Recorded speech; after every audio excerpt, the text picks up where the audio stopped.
The twin sons of Zarian Prime painted the sky in shades of gold and crimson as they began their daily dance across the heavens.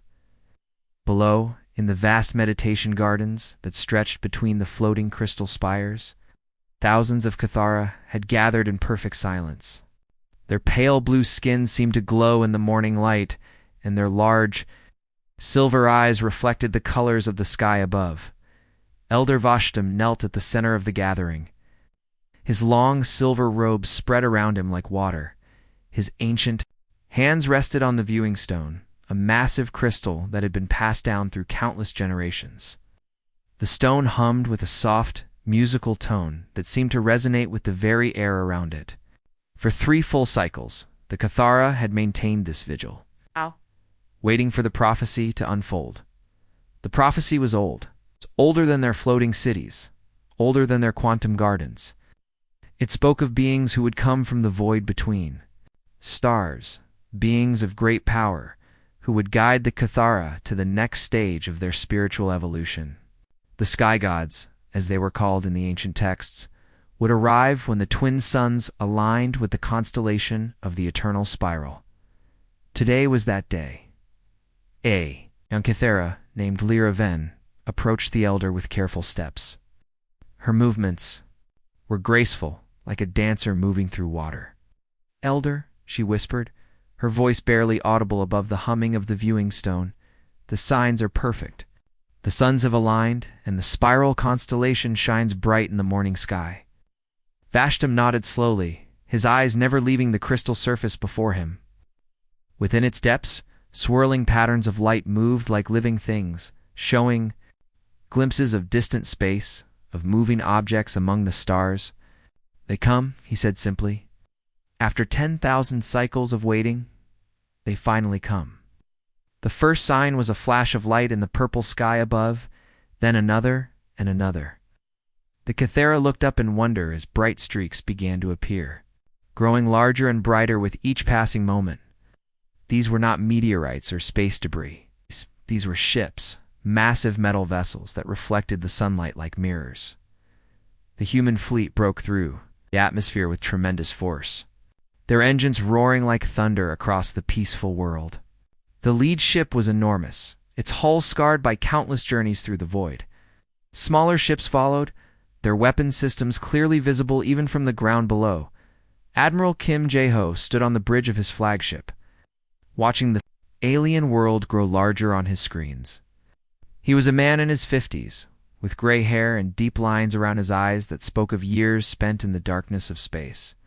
His uniform was neat and pressed, decorated with medals from campaigns across the galaxy. "Sir," called out Lieutenant Park Min-soo from his station, "we're getting massive energy readings from the planet's surface. These aliens have technology that's off our charts." Jae-ho studied the readings with interest. The planet below showed signs of advanced civilization, but not the kind humans were used to. There were no industrial centers, no pollution, no signs of warfare or conflict. Instead, the cities seemed to float in the air, connected by bridges of pure light. Gardens stretched for miles, filled with plants that glowed with their own inner radiance. "Prepare for landing," Jae-ho ordered. "Full diplomatic protocols. We don't know what we're dealing with here." As the human ships descended toward the planet's surface, something unexpected happened. A Cathara, every single one of them, fell to their knees. From the smallest child to the most ancient elder, they all bowed their heads in reverence. Sight was overwhelming. Thousands upon thousands of beings, all showing the deepest respect and worship. The human ships landed in a field of crystal flowers that chimed like bells in the wind. The landing ramps lowered with mechanical precision. And Admiral Jae-ho stepped out first, his boots crunching on the strange singing grass beneath his feet. Behind him came his officers and soldiers, all armed and ready for any threat. But there was no threat, only worship.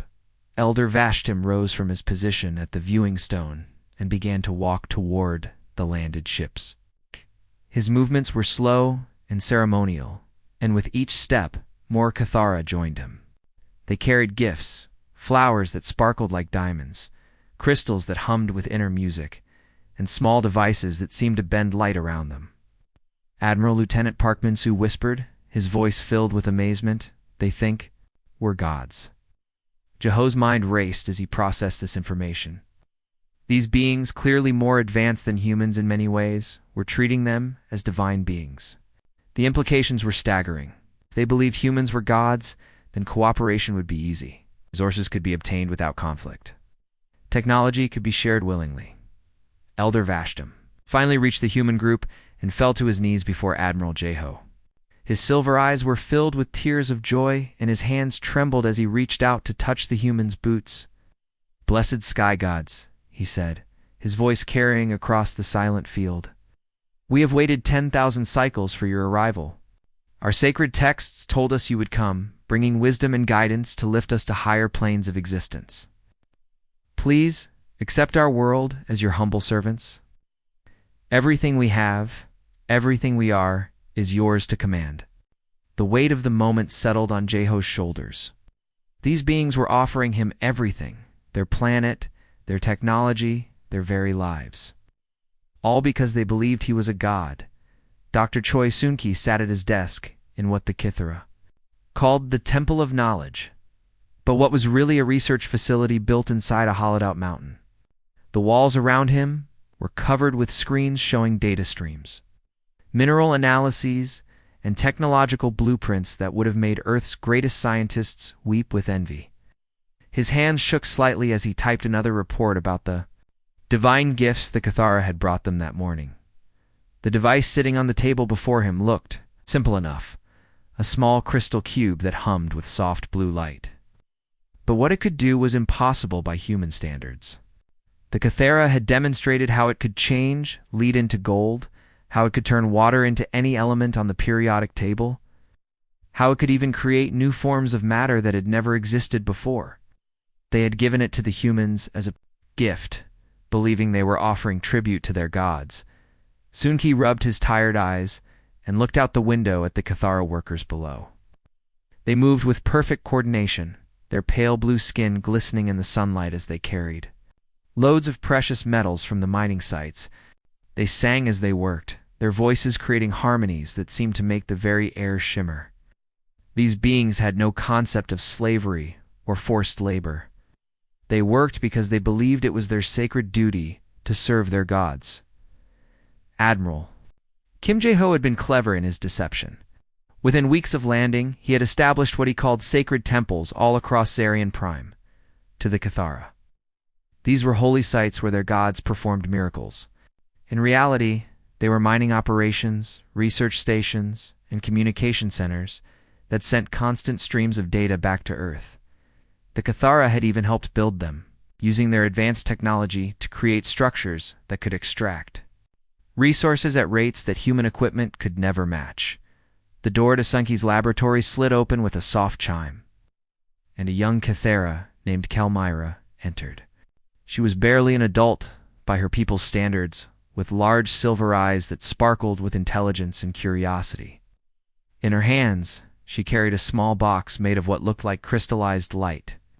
"Sacred one," she said, bowing deeply before. Approaching his desk, "I have brought you another gift from my family's collection. This device was created by my ancestors many cycles ago. We believe it may please you." Skunky's heart sank as he accepted the box. Inside was a small sphere that seemed to contain a miniature galaxy, complete with swirling stars and planets.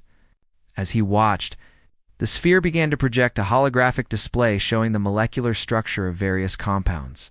It then began to demonstrate how those compounds could be rearranged to create new materials. This is incredible," Sunky whispered, unable to hide his amazement. "What does it do?" Kelmyra smiled with pride. "It shows how all matter is connected, how everything in the universe is part of the same great pattern. My family has used it for meditation and learning for many generations.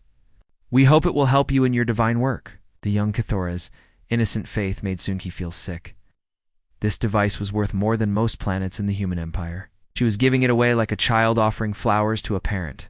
He forced himself to smile and accept the gift, knowing that it would be cataloged, studied, and eventually sent back to Earth, where corporations would use it to create weapons or tools for profit. after Kelmira left. Sunki walked to the window and looked out at the transformed landscape. Where once there had been rolling hills covered in singing grass, now there were massive excavation sites. The Cathara had shown the humans where their most sacred mountains contained rare minerals, and those mountains were now being systematically stripped away.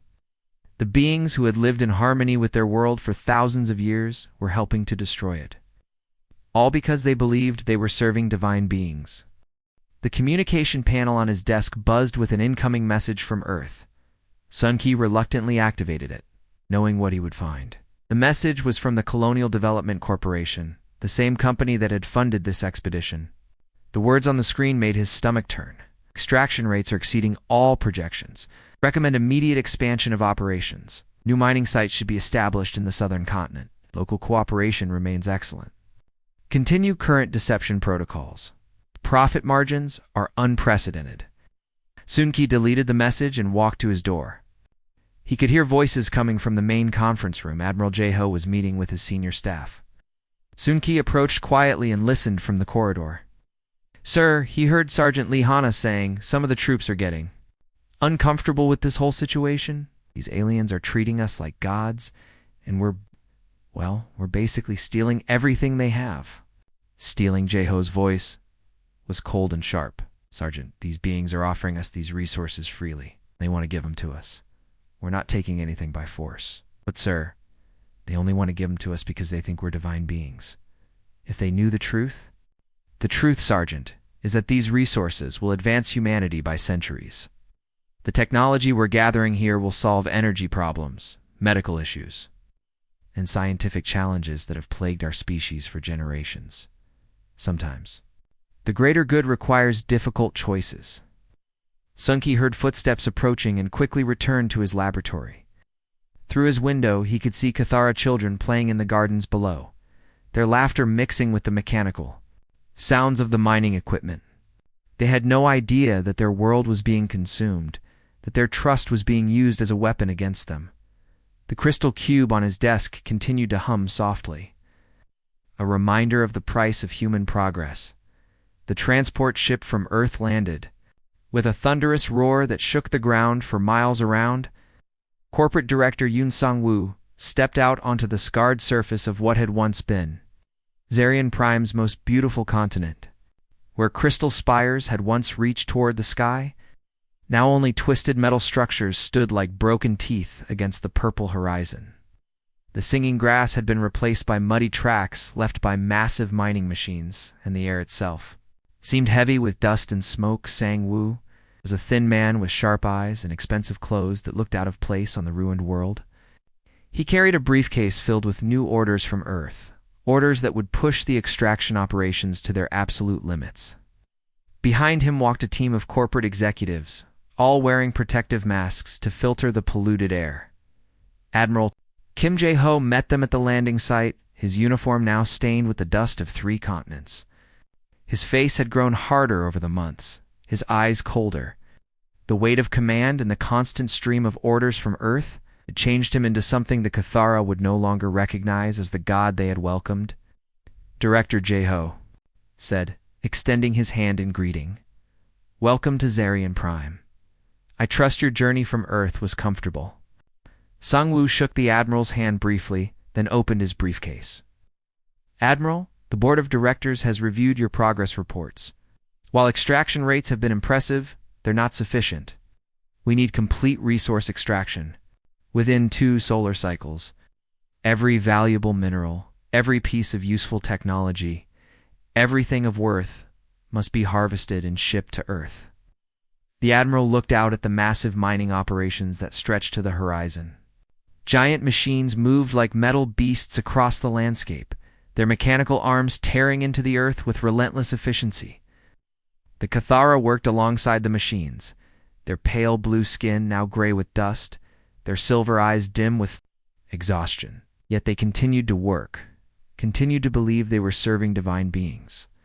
2 cycles might be pushing it, Jae-ho said carefully. The Cathara are willing workers, but even they have limits.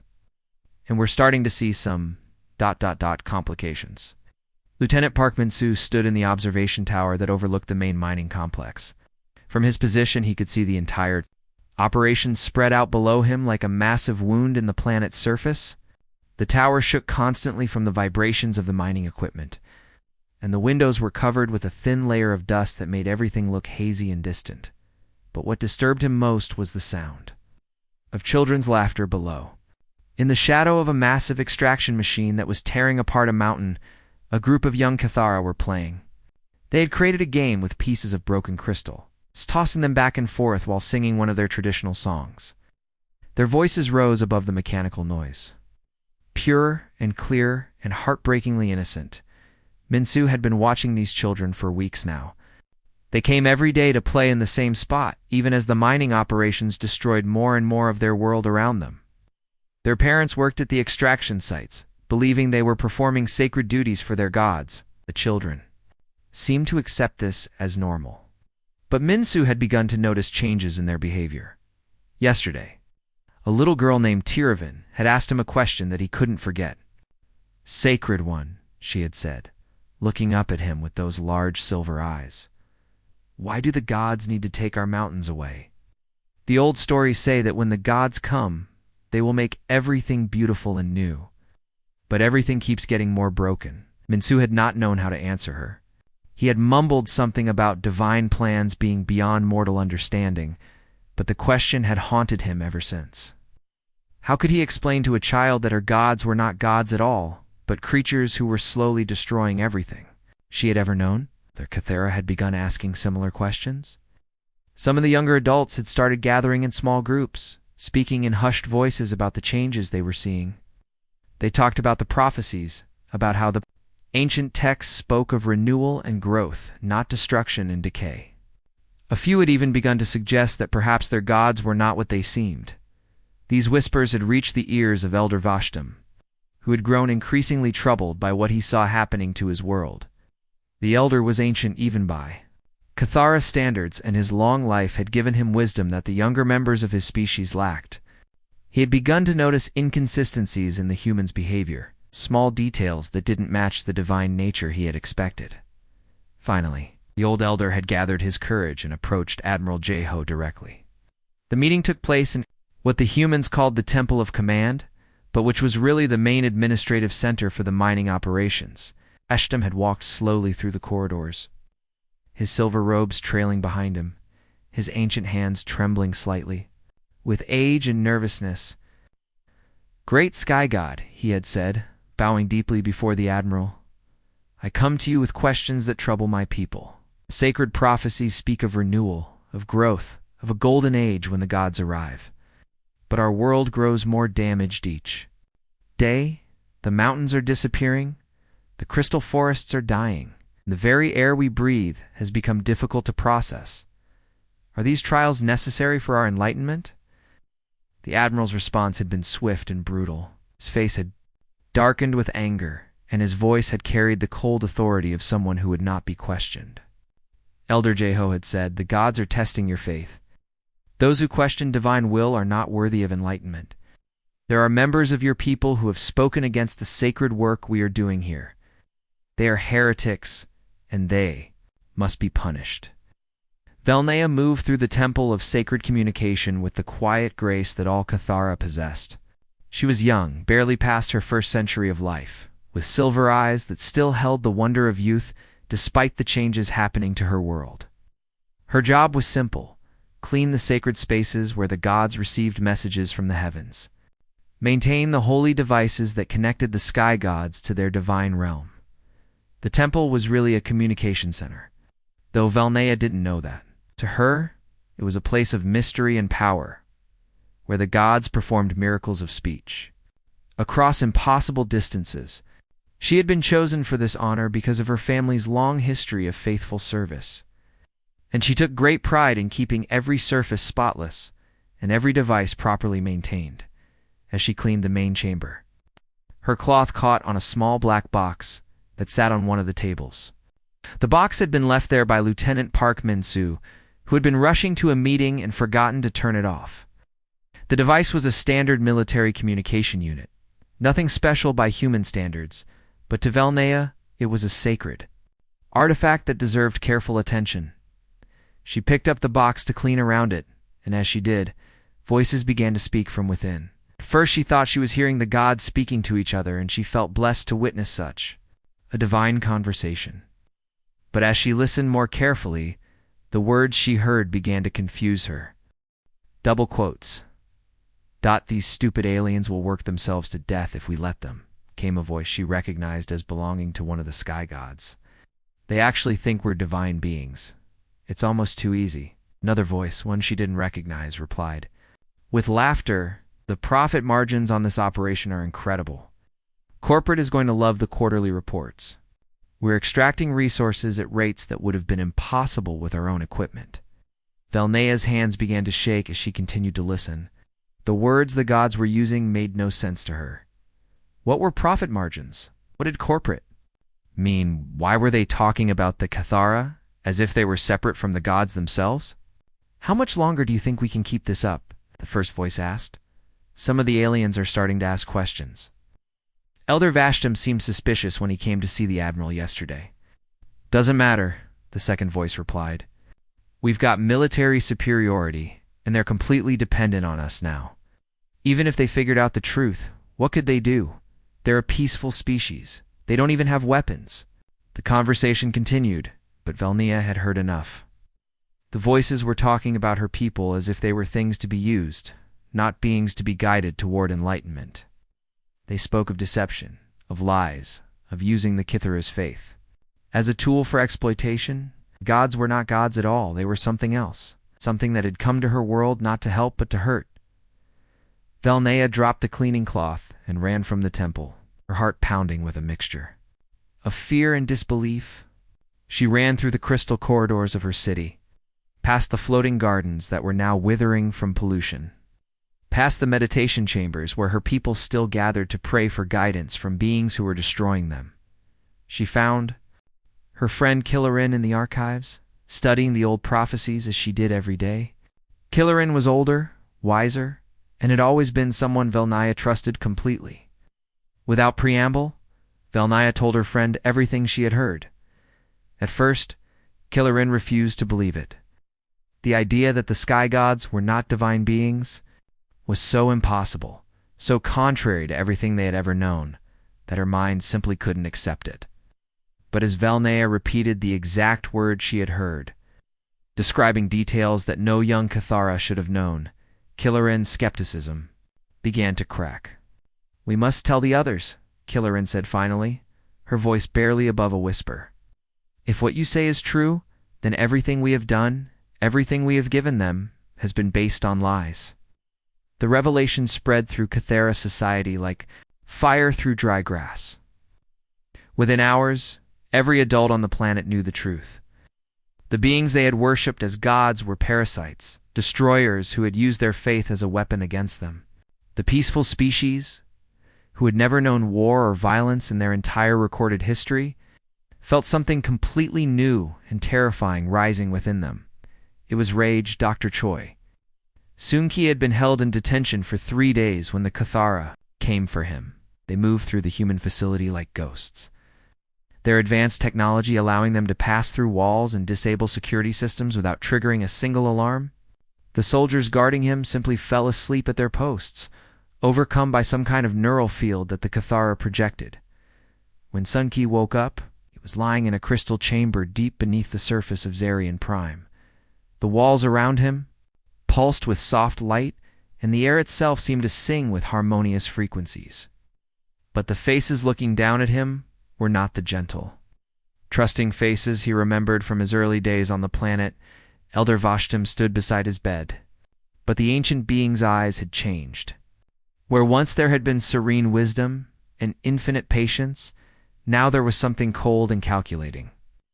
The elder's silver robes seemed to shimmer with an inner light, and Sun-Ki realized that the Cathara had activated technologies that humans had never seen before. "Dr. Sun-Ki," the elder said, his voice carrying harmonics that made the crystal walls vibrate in response. "We know that you tried to warn us.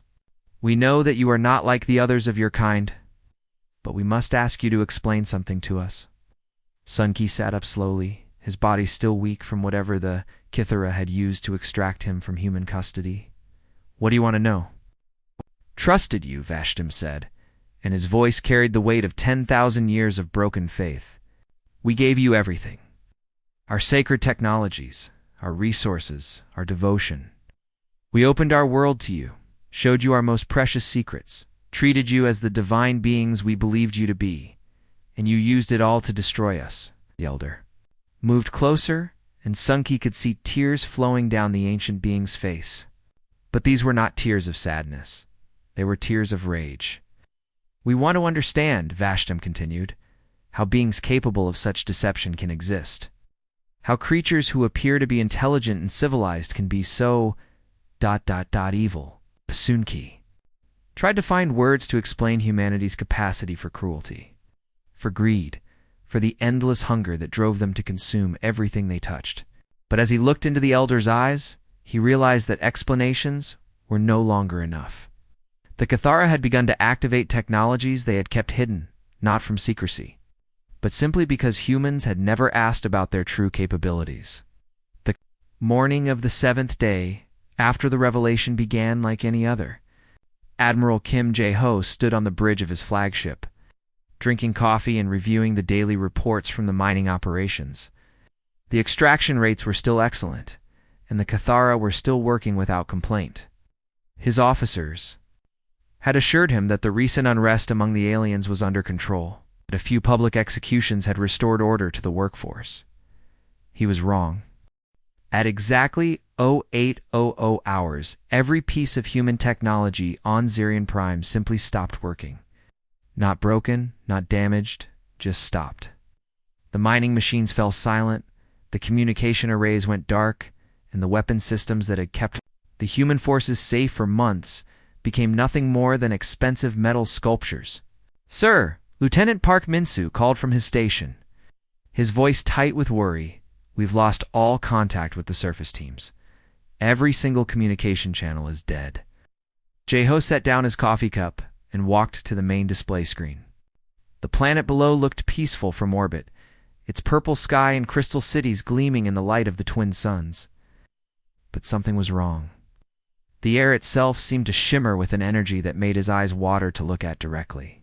"What's our weapon status?" he asked. "All systems are offline, sir. We can't even get a targeting lock on anything." That was when the ship began to change. It started slowly, so slowly that at first nobody noticed. The metal walls began to ripple like water, and the floor beneath their feet felt soft and unstable. The air tasted different, charged with electricity that made their hair stand on end. Then the changes accelerated. Lieutenant Park Min-soo was the first to scream. His body began to stretch and twist as reality bent around him. He existed in multiple dimensions at once, his consciousness scattered across 17 different layers of existence. His last transmission was a sound that no human throat should have been able to make. A wail of terror that echoed through frequencies that didn't exist in normal space. Admiral Jae-ho watched in horror as his ship, his crew, and his entire fleet were transformed into something that his mind couldn't understand. The Kithira's technology wasn't just advanced, it was completely beyond human comprehension. They manipulated the very fabric of space and time like children playing with clay, turning energy into matter with casual thoughts, and wielding consciousness itself as a weapon.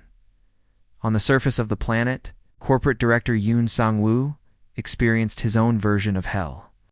He found himself trapped in a temporal loop, reliving the same moment over and over again. The moment when he had first given the order to strip mine the sacred mountains, but now he experienced it from the perspective of the Kithara feeling, their pain and betrayal as if it were his own. He felt their children's confusion, their elders' heartbreak, their entire civilization's slow death. The loop repeated endlessly, each cycle making him understand more deeply the cruelty of his actions. The few humans who survived the initial transformation found themselves standing in a crystalline chamber deep beneath the planet's surface. Dr. Choi Sung-ki was among them, though he was no longer a prisoner. The Kithara had recognized him as the one human who had tried to warn them, the one who had shown compassion for their suffering. Elder Vashtim stood at the center of the chamber, his ancient form now glowing with an inner light that seemed to bend reality around him. The other Cathara surrounding him were no longer the peaceful, trusting beings the humans had first encountered. They had become something else, something that combined their natural wisdom with a terrible understanding of the universe's true nature. "Your war is over," Vashtim said, his voice carrying harmonics that made the crystal walls sing in response. It lasted exactly 7 minutes. Your species brought weapons, brought violence, brought the concept of conquest to our world. We have learned these lessons well. Through the transparent walls of the chamber, Sunki could see the human fleet being systematically dismantled. Ships that had been built to withstand the vacuum of space were being transformed into geometric shapes that existed in impossible dimensions. Soldiers who had trained for years in combat were being turned into living equations, their consciousness scattered across mathematical concepts that had no physical form. "We could have been gods," Vashtim continued, his silver eyes reflecting. Depths that Sunki had never seen before, not through worship, but through understanding. "We could have lifted your species up with us, shown you the true nature of existence, taught you to manipulate reality as we do. Instead, you brought us down to your level. You taught us about greed, about deception, about the use of faith as a weapon." The elder turned to look at Sunki directly, and the human scientist felt his mind being gently probed by an intelligence that was both ancient and terrifyingly new. "We have learned to think as you think," Vashtim said quietly. "Have learned to plan as you plan. We have learned to hate as you hate. And now we remember everything. Every lie you told us, every resource you stole, every moment of trust you betrayed, we remember it all." The last human ship managed to escape the planet's gravity well, its engines somehow still functioning despite the Kithra's reality-warping abilities. The survivors aboard would carry a message back to Earth, a warning that would haunt humanity for generations to come. The message was simple, delivered in the harmonic language of the Cathara, but translated into human words that burned themselves into the minds of all who heard them. "You waited for gods, but you brought hell. Now hell has learned to think, and it remembers everything." As the twin suns set over the scarred remains of Zarian Prime, the Cathara began the long process of healing their world. Their technology could repair the damaged mountains, restore the crystal forests, and cleanse the polluted air. But some wounds they knew would never fade. They had lost their innocence, their faith, their entire way of life. In exchange, they had gained something far more dangerous than knowledge of how to hate, the power to act on that hatred across the vast distances of space. The universe had become a much darker place,